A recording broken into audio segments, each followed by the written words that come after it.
Good morning and a warm welcome to your show, Sunny Mornings in San Diego. I'm your host, Melissa, and it's Thursday, April 11th. Coming up on today's show, we'll get into the surf report and the weather outlook. Then we'll jump into some local news and a few interesting happenings in business, science, and entertainment. But first, you'll be interested to know 54 years ago, today in 1970, Apollo 13 launched from Cape Kennedy, Florida, and was a NASA mission that faced a crisis when an oxygen tank exploded en route to the moon. This incident jeopardized the lives of astronauts Jim Lovell, Fred Hayes, and Jack Swigert. Initially aiming for a lunar landing, the mission's objectives were drastically altered following the explosion. The crew had to use the lunar module as a lifeboat for a safe return to Earth, foregoing their moon landing. This event turned a routine spaceflight into a dramatic survival mission, showcasing the ingenuity and resilience of both the astronauts and the ground team. So now you know. And now you know what time it is. It's time for the surf report. Expect an increase in both north-northwest and south-southwest swells towards the end of this week. Areas in North County, San Diego will see knee to waist-high surf, with standout spots nearing chest-high. Light and variable offshore wind are expected early mornings, with westerly onshore flow starting to pick up, then reaching moderate levels for the back half of the day. Expect a potential uptick in north-northwest swell by the weekend, with a south-southwest swell bringing waves to stomach-high waves and chest-high waves at summer standouts in South County, San Diego. Thursday at Tourmaline and South San Diego. It's looking good and clean at 2 to 3 feet until 10, then fair until 11. After that, it's looking pretty choppy, but might clear up a bit for a sunset session. Best time to ride is at 8 a.m. with a half-foot incoming tide, when the northwest swell is 2 feet at 15 seconds, and the onshore wind is just about 0.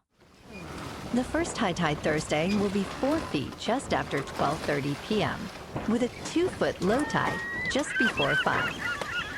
The nearshore buoy at Scripps in La Jolla reads 60 degrees for the water temperature. Checking out the weather in the San Diego area.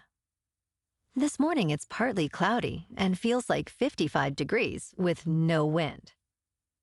The sunset will take place at 7:16 and it will rise again tomorrow at 6:21. It looks like we're in for some patchy fog before 11 a.m. Otherwise, mostly sunny with a high near 73 and wind of 5 to 10 miles per hour with gusts as high as 20. Tonight, cloudy with a low around 55. Looking ahead in the weather. Friday will be partly sunny and breezy, with a high near 67 and southwest wind gusting to 20 miles per hour. Saturday turns mostly cloudy with a chance of showers and a high near 65. The chance of rain continues Saturday night. Sunday and Monday will be mostly sunny with highs in the mid-60s. Bonjour, food enthusiasts. This podcast is brought to you by Versailles Cafe and Pastries in Encinitas. Nestled on El Camino Real South, just north of Encinitas Boulevard, this cafe is a haven for culinary delights. Indulge in their amazing Eggs Benedict or their gluten-free crepes. You can grab a panini for lunch or just breeze on through to get your morning coffee. They are open every day from 8 to 5. So stop on by and don't forget to tell them Sunny Morning sent you. In local news, the Encinitas City Council has approved a $382,000 5-year chemical treatment plan to protect the heritage Canary Island date palm at Moonlight Beach from the South American palm weevil. This invasive beetle, first detected in 2011 in San Diego County, poses a significant threat to palms, particularly the Canary Island variety. The plan involves regular inspections, the removal of infested palms, and preventive treatments, including a controversial pesticide. Despite the pesticide's risk to bees, an exception is being sought due to the city's Bee City USA status and the already enhanced pollinator habitat and limited use of pesticides. The move comes as the weevil's presence has necessitated the removal of numerous infected palms across the city, highlighting the challenge of preserving local heritage and biodiversity against invasive species.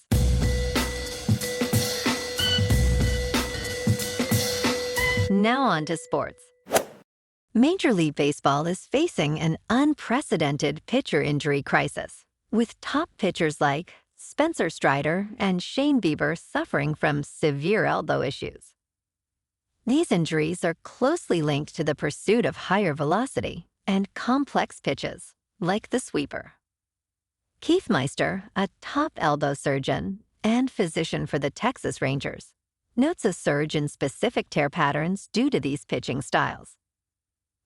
Strider, for example, is potentially facing his second elbow reconstruction in 5 years, highlighting a dramatic shift from the past, when one surgery was expected to last a pitcher's career.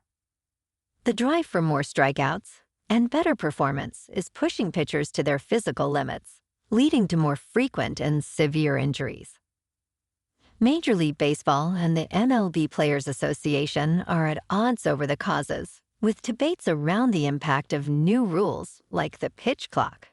But the underlying issue remains the relentless quest for greater pitch velocity and effectiveness at the cost of long-term health. Last night in local sports, the Padres at home beat the Cubs again, 10-2.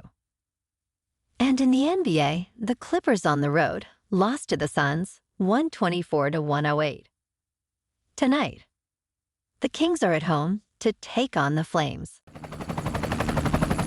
In top news, the debate on how to load a dishwasher is stirring households across the U.S., with even British Prime Minister Rishi Sunak weighing in. Nina and Stephen Edwards, a couple in New York, embody this domestic disagreement. Nana prefers a more relaxed approach, while Stephen meticulously plans the dish placement for optimal cleanliness. This household dilemma extends beyond personal preference, where social media talking heads and experts alike are sparking discussions on the proper methods and efficiency. A YouGov Omnibus survey found that 65% of Americans believe there's a right and wrong way to load a dishwasher, highlighting the intensity of this seemingly trivial, yet universally relatable household debate. I mean, is it even a debate? Obviously, you should spend the extra mental time to plan out your methodology and get as many dishes packed safely with the optimal amount of cleanliness. Duh. In business news, combating inflation is proving to be a challenging task, akin to the difficulty of losing those final few pounds. Despite significant improvement from 2 years ago, when inflation peaked at 9%, it remains stubbornly above 3% this year. March saw a 3.5% increase in consumer prices from the previous year, signaling a slight acceleration in inflation. Essential expenses like rents, car insurance, and electricity are key contributors, affecting people's daily financial burdens. Additionally, rising oil prices threaten to escalate gas prices further, complicating efforts to reduce inflation. The Federal Reserve aims to lower inflation to its 2% target before considering rate cuts, maintaining a cautious stance despite market hopes for easing. This situation underscores the complex and persistent nature of inflation, posing a dilemma for policymakers and impacting public sentiment towards the economy. In crypto movement, Bitcoin is now just over $70,000. Ethereum is at $3,500. And Solana is $173. Moving on to a more local vibe. In our community spotlight on health and wellness, We are working with a national Pilates studio to bring you some free classes, so listen up. Check out Club Pilates, with several locations in the San Diego area. Pilates presents a comprehensive wellness approach, cultivating strength, reducing tension, and elevating mental well-being. Scientific research affirms its benefits. So now you can check out Club Pilates for a free class, with locations in Encinitas, Solana Beach, Oceanside, La Jolla, and more. Just be sure to tell them Sunny Morning sent you by. And now, back to the show. Let's talk tech. Starting today, internet service providers in the U.S. must display clear labels that provide consumers with essential information about prices, speeds, and data caps. This FCC mandate aims to enhance transparency, especially at the point of sale, ensuring that customers understand the terms of their internet service plans. Large providers with over 100,000 subscribers must comply immediately, while smaller providers have until October 10, 2024. The labels will detail monthly charges, one-time fees, speed and latency, data allowances, and any additional costs for exceeding data caps.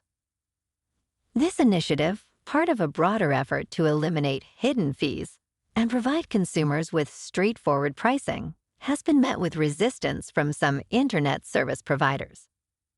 However, major companies like Comcast, AT&T, Verizon, and T-Mobile are already in compliance, showcasing the FCC's commitment to consumer rights and the importance of transparency in broadband services.